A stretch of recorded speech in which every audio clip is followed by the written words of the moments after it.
how to add VPN extension to Chrome.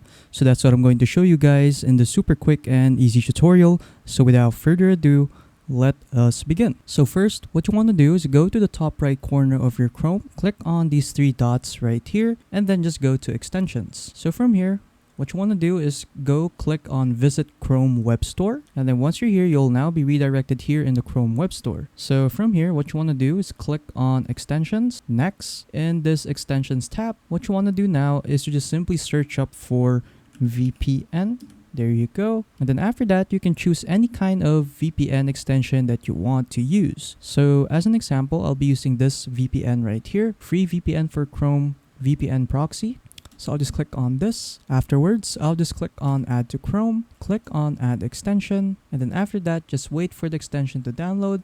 And then there you go, it's now done. So to access your VPN Chrome extension, just click on this puzzle icon right here on the top right corner. And then after that, just look for your extension. So mine is this one over here, free VPN for Chrome. So just click on it. And after that, you'll be redirected here. So I'll just click on continue, click on start. And then from here, you can now change your location right here. So when I click on this, I can change to any location that I want. So for example, I'll just choose the Netherlands. And then after that, to switch on your VPN, just click on this button right here. Just wait for it to connect. And then there you go. We are now connected. So there you go. So as you can see over here, it says that VPN is on. So yeah, it's now working. And then after that, you're pretty much done. So yeah, that's pretty much it on how to add VPN extension to Chrome.